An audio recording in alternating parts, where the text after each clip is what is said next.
नमस्कार दोस्तों, smart study में आपका स्वागत है। आज का हमारा जो टॉपिक है वो है चुंबकत्व। ठीक है, तो चुंबक से संबंधित जितने भी इंपॉर्टेंट क्वेश्चन एग्जाम की दृष्टि से बनते हैं वो सारे क्वेश्चन है वो आज अपन है वो इस टॉपिक के अंदर है वो डिस्कस करेंगे। तो जितने भी विद्यार्थी है वो जल्दी से लाइव आ जाइए ताकि अपन है वो सेशन को स्टार्ट कर सकें। ठीक है, चलिए सभी विद्यार्थी है वो जल्दी से जुड़ जाइए। जितने इंपॉर्टेंट क्वेश्चन है वो आज अपन है वो इसके अंदर पढ़ लेंगे। ठीक है, चलिए स्टार्ट करते हैं।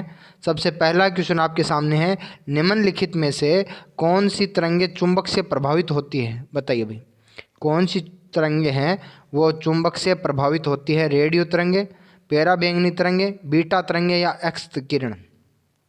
दीजिए अपना जवाब दीजिए जल्दी से। निम्नलिखित में से कौन सी तरंगे हैं वो चुंबक से प्रभावित होती है? दीजिए जवाब अपना। ठीक है, तो इसका सही जवाब हो जाएगा बीटा तरंगे। ठीक है, बीटा तरंगे जो होती है वो चुंबक से प्रभावित होती है। बाकी रेडियो तरंगे, पराबैंगनी तरंगे और जो एक्स तरंगे होती है वो चुंबक से प्रभावित नहीं होती है। ठीक है, चलिए भाई अगला क्वेश्चन है, चुंबकीय फ्लक्स का मात्रक क्या होता है? दीजिए इसका जवाब जल्दी से। चुंबकीय फ्लक्स का मात्रक क्या होता है? एम्पियर, कूलाम, न्यूटन या वेबर?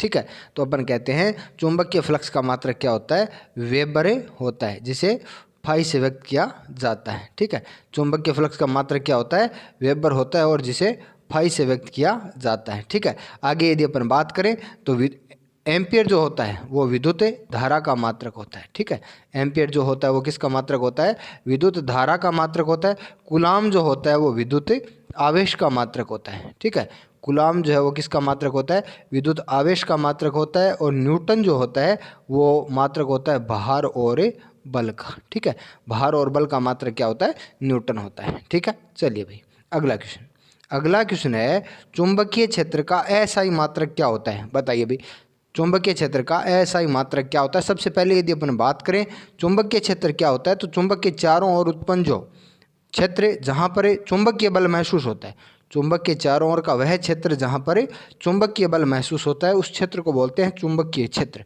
अब आपसे क्वेश्चन ये पूछा गया है कि चुंबकीय क्षेत्र का अस्थायी मात्रक क्या होता है? ठीक है, दीजिए जवाब। ठीक है, तो अपन कहते हैं चुंबकीय क्षेत्र का अस्थायी मात्रक क्या होता है? टेस्ला होता है। ठीक है, वैसे गॉस भी है वो चुंबकीय क्षेत्र का मात्रक होता है, लेकिन अपन कह सकते हैं कि टेस्ला जो होता है वो क्या होता है? अस्थायी मात्रक होता है। ठीक है, आगे यदि अपन बात करें तो पास्कल जो होता है वो किसका मात्रक होता है? दाब का मात्रक होता है। और वाट जो होता है वो किसका मात्रक होता है? शक्ति का मात्रक होता है। ठीक है, चलिए भाई अगला क्वेश्चन है, कुंडली में यदि फेरों की संख्या बढ़ाई जाए तो चुंबकीय क्षेत्र की प्रबलता पर क्या प्रभाव पड़ेगा? बताइए भाई, कुंडली के अंदर यदि फेरों की संख्या बढ़ाई जाती है तो चुंबकीय क्षेत्र की प्रबलता पर क्या प्रभाव पड़ेगा? ठीक है, फेरों का मतलब यहाँ अपन कह सकते हैं कि तारों की जो अपन कह सकते हैं कि वलयों की संख्या यदि बढ़ाई जाए, ठीक है, तो कुंडली की और जो चुंबकीय क्षेत्र की प्रबलता है उसके ऊपर क्या प्रभाव पड़ेगा? दीजिए जल्दी से जवाब। ठीक है, तो आपको हमेशा याद रखना है कि जितनी फेरों की संख्या ज़्यादा होगी, ठीक है, और उतनी ही क्या होगी? चुंबकीय क्षेत्र की प्रबलता अधिक होगी। ठीक है, चलिए भाई अगला क्वेश्चन है, निम्नलिखित में से विद्युत चुंबकीय तरंग का उदाहरण नहीं है? बताइए भाई, विद्युत चुंबकीय तरंग का उदाहरण नहीं है। ठीक है, सबसे पहले मैं आपको बता दूं, विद्युत चुंबकीय तरंगें वो तरंगें होती है जो निर्वात में भी क्या करती है? गमन करती है। ठीक है, और निर्वात वह जगह होती है जहां पर कोई कण विद्यमान नहीं होता है। ठीक है, तो आप मुझे ये बताइए कि विद्युत चुंबकीय तरंग का उदाहरण नहीं है, निम्न में से कौन सा जो है वो विद्युत चुंबकीय तरंग का उदाहरण नहीं है? ठीक है, ऊष्मीय तरंग, रेडियो तरंग, ध्वनि तरंग या प्रकाश तरंग? ठीक है, तो अपन कहते हैं कि ध्वनि तरंगें जो होती है वो निर्वात में गमन नहीं कर सकती। ठीक है, आपने कई बार ये क्वेश्चन पढ़ा भी है कि यदि चंद्रमा के ऊपर धमाका होता है तो उसकी आवाज़ धरती पे सुनाई क्यों नहीं देती है? क्यों? क्योंकि ध्वनि तरंगें है वो निर्वात के अंदर है वो सुनाई नहीं देती है। ध्वनि तरंगें है वो निर्वात में से नहीं गुजर सकती। ठीक है, तो ध्वनि तरंगें है वो विद्युत चुंबकीय तरंग नहीं होती है। ठीक है, चलिए भाई अगला क्वेश्चन है, लॉरेंज बल के संदर्भ में निम्नलिखित में से कौन सा कथन सत्य है? केवल विद्युत बल उपस्थित होता है जब, या फिर केवल चुंबकीय बल उपस्थित होता है, या दोनों में से एक उपस्थित होता है, या विद्युत और चुंबकीय दोनों बल उपस्थित होते हैं? बताइए भाई, लॉरेंज बल के अंदर क्या केवल विद्युत बल होता है या चुंबकीय बल होता है या दोनों में से एक होता है या फिर दोनों ही उपस्थित होते हैं? बताइए, दीजिए जवाब। ठीक है, तो इसका सही जवाब हो जाएगा क्या? इसका सही जवाब हो जाएगा दोनों ही उपस्थित होते हैं। यदि विद्युत और चुंबकीय बल दोनों उपस्थित हो तो उस कंडीशन को हम कहते हैं लोरेंज बल। ठीक है, चलिए अभी अगला क्वेश्चन। अगला क्वेश्चन है, जब किसी चुंबक को पीटा जाता है या काफ़ी गर्म किया जाता है तो इसके चुंबकत्व पर क्या प्रभाव पड़ेगा? बताइए अभी। कोई भी चुंबक जो होती है उसको यदि पीटा जाता है या उसको गर्म किया जाता है तो बताइए उसके चुंबकत्व पर क्या प्रभाव पड़ेगा? बढ़ेगा, घटेगा, या पहले घटेगा फिर बढ़ेगा, या अपरिवर्तित रहेगा? बताइए। ठीक है, दीजिए जल्दी से अपना जवाब दीजिए आप। ठीक है, तो अपन ये कहते हैं कि यदि कोई चुंबक को पीटा जाता है या काफ़ी गर्म किया जाता है तो उसके चुंबक तो क्या करेगा? घटेगा। ये क्वेश्चन एग्जाम के अंदर है, वो बार बार पूछा जाता है, इसलिए आपको बहुत अच्छे तरीके से इसको याद रखना है। ठीक है, चलिए भाई अगला क्वेश्चन है, चुंबकीय क्षेत्र रेखाओं के बारे में कौन सा कथन सत्य है? बताइए। चुंबकीय क्षेत्र रेखाएं जो चुंबक के चारों ओर चुंबकीय बल उत्पन्न करती हैं उन क्षेत्र रेखाओं को हम कहते हैं चुंबकीय क्षेत्र रेखाएं। बताइए उनके बारे में कौन सा कथन है वो सत्य है? सदैव उत्तर से दक्षिण की ओर गमन करेगी, चुंबक के अंदर दक्षिण से उत्तर की ओर गमन करेगी, कभी एक दूसरे को नहीं काटती है, उपयुक्त सभी। बताइए भाई। ठीक है, तो इसका सही जवाब हो जाएगा उपयुक्त सभी। ठीक है, चलिए भाई अगला क्वेश्चन। अगला क्वेश्चन है, प्रेरित विद्युत वाहक बल की दिशा ज्ञात की जाती है? बताइए भाई। प्रेरित विद्युत वाहक बल की जो दिशा है वो किस नियम से ज्ञात की जाती है? बताइए भाई। प्रेरित विद्युत वाहक बल की जो दिशा होती है वो किस नियम से ज्ञात की जाती है? ठीक है, लेंज के नियम से, फैराडे के नियम से, सॉरी ओरेस्टेड के नियम से, और गति के नियम से। ठीक है, तो अपन कहते हैं प्रेरित विद्युत वाहक बल की दिशा किससे? लेंज के नियम से ज्ञात की जाती है। ठीक है, चलिए भाई अगला क्वेश्चन है, यदि दो चुंबक को दो भागों में विभक्त कर दिया जाए तो क्या प्रभाव पड़ेगा? बताइए भाई। यदि जो एक चुंबक है उसको यदि तोड़ दिया जाए तो क्या प्रभाव पड़ेगा? दोनों भागों का चुंबकत्व बढ़ जाएगा, दोनों भागों का चुंबकत्व घट जाएगा, कोई प्रभाव नहीं पड़ेगा, बड़े भाग का चुंबकत्व अधिक होगा? बताइए भाई। दोनों भागों का चुंबकत्व बढ़ जाएगा, दोनों भागों का चुंबकत्व घट जाएगा, कोई प्रभाव नहीं पड़ेगा, या बड़े भाग का चुंबकत्व अधिक होगा? दीजिए जल्दी से अपना जवाब दीजिए आप। ठीक है, तो इसका सही जवाब हो जाएगा कोई प्रभाव नहीं पड़ेगा। चुंबक को यदि आप तोड़ देते हो तो उसके चुंबकत्व के ऊपर कोई प्रभाव नहीं पड़ता है। ठीक है, चलिए भाई अगला क्वेश्चन। अगला क्वेश्चन है, विश्व का पहला प्लास्टिक चुंबक है वो किस देश में विकसित किया गया है? बताइए भाई। विश्व का पहला प्लास्टिक चुंबक जो है वो किस देश में विकसित किया गया है? अमेरिका, ब्रिटेन, रूस और भारत? बताइए भाई, जल्दी से जवाब दीजिए। बहुत अच्छा क्वेश्चन है। विश्व का पहला प्लास्टिक चुंबक है वो किस देश में विकसित किया गया है? अमेरिका, ब्रिटेन, रूस और भारत। ठीक है, तो इसका सही जवाब हो जाएगा ब्रिटेन में। ठीक है, चलिए भाई अगला क्वेश्चन। अगला क्वेश्चन है, फ्लेमिंग के दाएं हाथ के नियम के का प्रयोग करें और किसकी दिशा का पता लगाया जाता है? बताइए भाई। फ्लेमिंग के दाएं हाथ के नियम का उपयोग करके और किसका पता लगाया जाता है? ठीक है, अपने को पता है कि फ्लेमिंग के नियम के अंदर तीन चीज़ें होती है। एक तो अपन लेते हैं तर्जनी, ठीक है, एक लेते हैं अपन लेते हैं अंगूठा, और एक लेते हैं अपने मध्यमा। ठीक है, तर्जनी जो है वो चुंबकीय क्षेत्र को व्यक्त करती है, ठीक है, अंगूठा है वो आरोपित बल को व्यक्त करता है, और मध्यमा जो है वो प्रेरित विद्युत धारा की दिशा को व्यक्त करता है। ठीक है, तो इसका सही जवाब हो जाएगा प्रेरित धारा। इसका सही जवाब क्या हो जाएगा? प्रेरित धारा हो जाएगा। ठीक है, चलिए भाई अगला क्वेश्चन है, ट्रांसफॉर्मर प्रयुक्त होते हैं? बताइए भाई।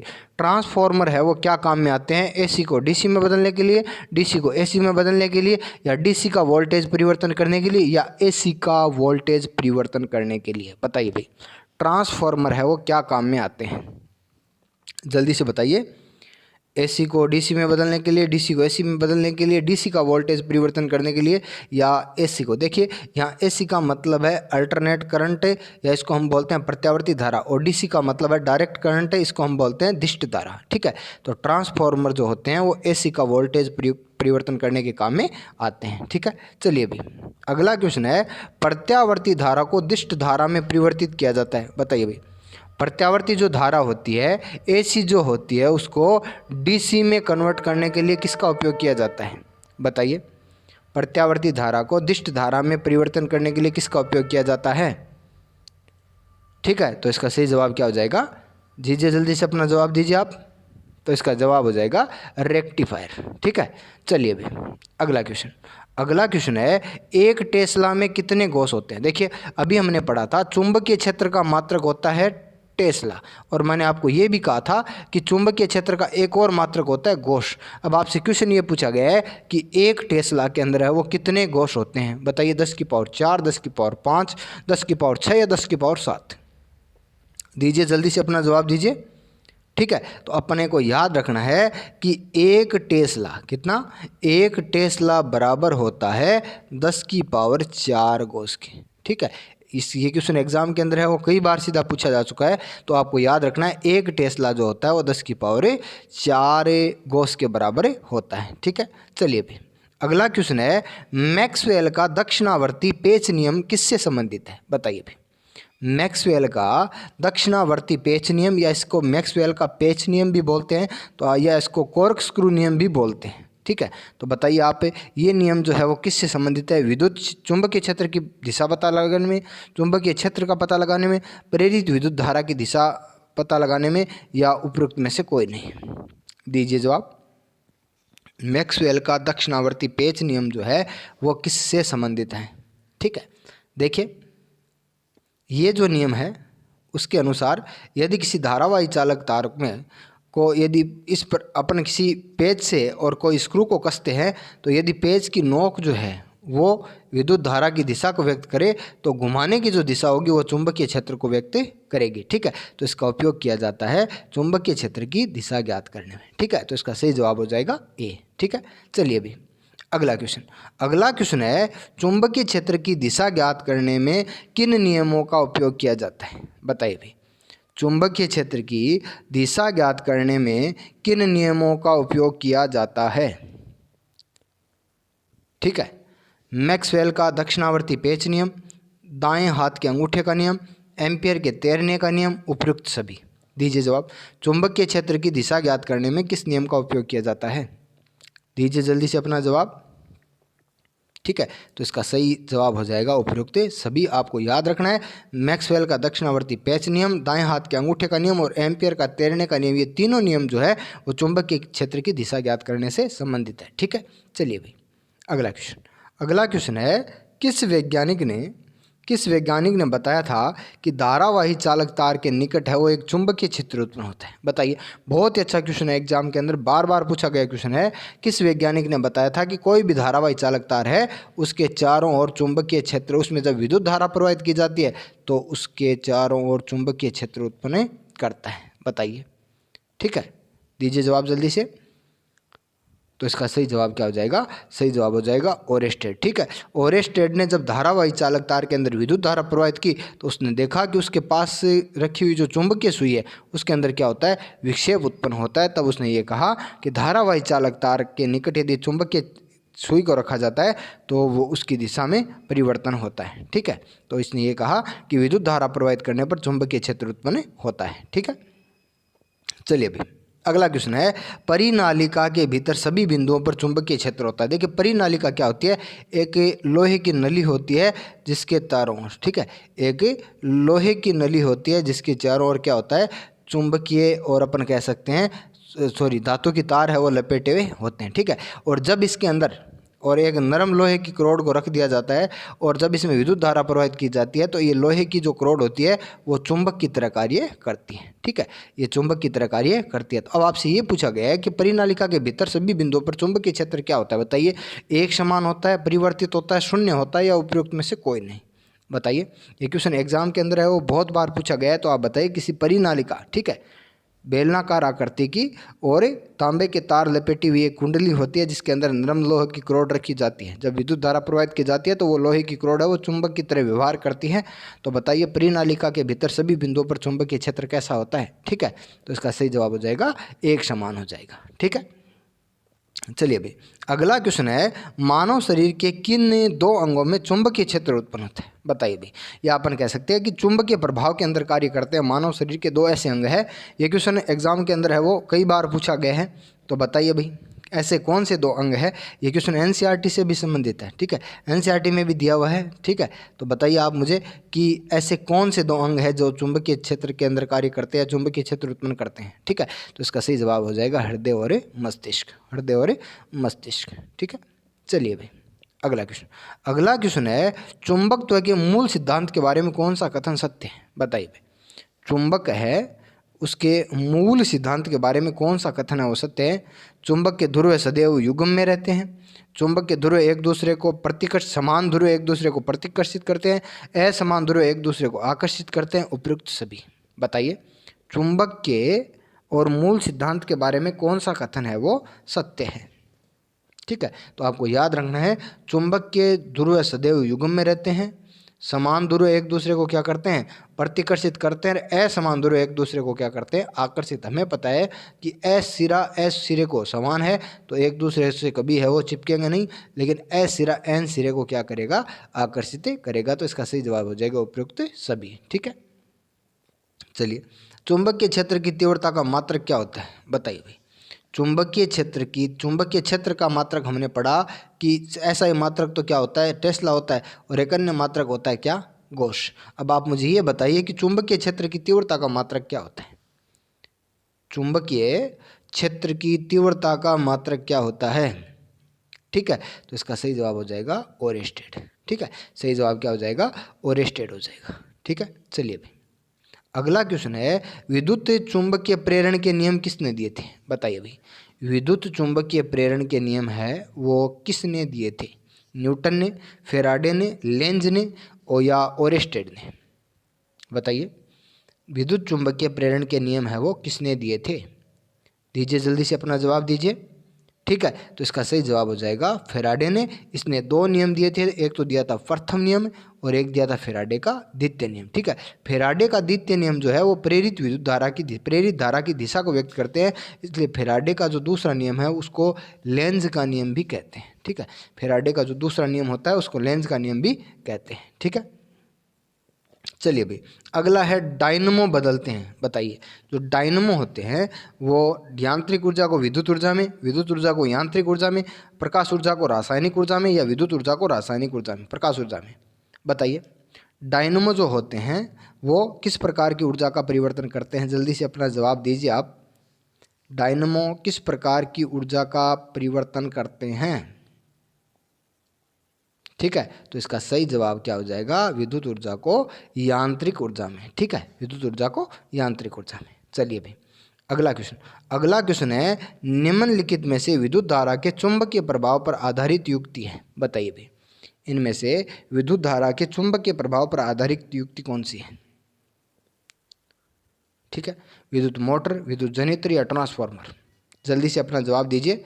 विद्युत मोटर, विद्युत जनित्र, विद्युत ट्रांसफार्मर। अपने को पता है विद्युत मोटर जो है वो विद्युत ऊर्जा को यांत्रिक ऊर्जा में, विद्युत जनित्र यांत्रिक ऊर्जा को विद्युत ऊर्जा में, और ट्रांसफार्मर जो होते हैं वो क्या करते हैं? एसी के वोल्टेज को परिवर्तन में सहायक होते हैं। तो इसका सही जवाब हो जाएगा उपयुक्त सभी, ठीक है।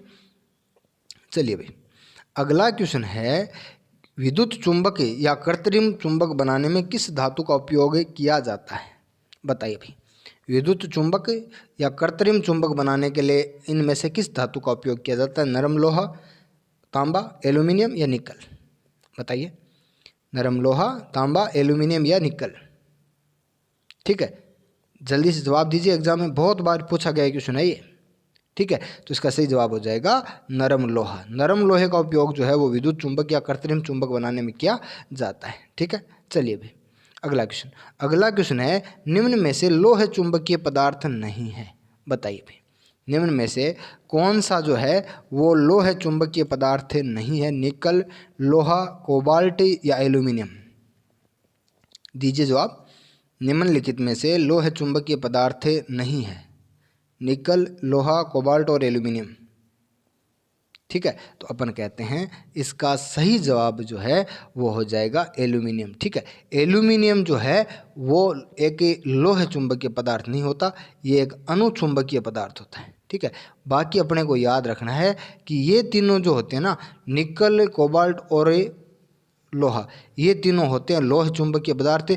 इनके यौगिक जो होते हैं वो चुंबक से आकर्षित होते हैं। ठीक है, चलिए भाई अगला क्वेश्चन है, निम्न में से विद्युत चुंबक पर आधारित युक्तियां हैं, बताइए भाई इनमें से कौन सी युक्ति जो होती है वो विद्युत चुंबक पर आधारित होती है? विद्युत क्रेन, विद्युत घंटी, माइक्रोफोन, उपयुक्त सभी। दीजिए जवाब। विद्युत क्रेन, विद्युत घंटी, विद्युत माइक्रोफोन, उपयुक्त सभी। दीजिए जवाब। ठीक है, तो इसका सही जवाब हो जाएगा उपयुक्त सभी। ये सारी युक्तियां जो होती है विद्युत चुंबक पर आधारित होती है। ठीक है, चलिए अगला है, पृथ्वी पर एक बहुत बड़ा चुंबक है, इसका चुंबकीय क्षेत्र किस दिशा में विस्तृत है? बताइए भाई। पृथ्वी जो होती है वो एक बहुत बड़ा चुंबक है, पृथ्वी खुद अपने आप में एक चुंबक है। बताइए इसका चुंबकीय क्षेत्र है वो किस दिशा में विस्तृत है? दक्षिण पूर्व, उत्तर पूर्व, या पूर्व पश्चिम, या उत्तर दक्षिण, या पूर्वोत्तर में? बताइए कौन सी दिशा के अंदर है वो इसका चुंबकीय क्षेत्र विस्तृत है? तो अपने को पता है स्वतंत्रता पूर्वक लटका हुआ चुंबक किन दिशाओं के अंदर ठहरता है? उत्तर दक्षिण में। तो पृथ्वी का चुंबकीय क्षेत्र किस दिशा में विस्तृत है? उत्तर दक्षिण के अंदर। ठीक है, चलिए भाई अगला क्वेश्चन है, चुंबक को और चुंबक के दो ध्रुवों को मिलाने वाली रेखा को क्या कहते हैं? बताइए भाई। चुंबक के दो ध्रुवों को मिलाने वाली रेखा को क्या कहते हैं? दीजिए जवाब। चुंबक के दो ध्रुवों को मिलाने वाली रेखा को क्या कहते हैं? ठीक है, चुंबकीय अक्ष, चुंबकीय यामोत्तर, नमन कोण, या भूचुंबकत्व? दीजिए जवाब। चुंबक के दो ध्रुवों को मिलाने वाली रेखा को क्या कहते हैं? जल्दी से अपना जवाब दीजिए। ठीक है, तो इसका सही जवाब हो जाएगा चुंबकीय अक्ष। सही जवाब क्या हो जाएगा? चुंबकीय अक्ष। आप जल्दी से कमेंट के अंदर बता दीजिए कि आपके 30 में से है वो कितने क्वेश्चन है वो सही हो रहे हैं। ठीक है, जल्दी से आप इसके अंदर बता दीजिए कि कितने क्वेश्चन है वो आपको सही हो रहे हैं। चुंबक के जितने इंपॉर्टेंट क्वेश्चन थे वो अपन ने है वो पढ़ लिए हैं। ठीक है, जितने भी क्वेश्चन थे वो अपन ने है वो पढ़ लिए हैं। तो आप इस वीडियो को एक बार और देख लीजिए। जितने विद्यार्थी है वो जल्दी से है वो लाइक भी है वो एक बार कर दीजिए। ठीक है, चलिए मिलते हैं अगले टेस्ट के अंदर।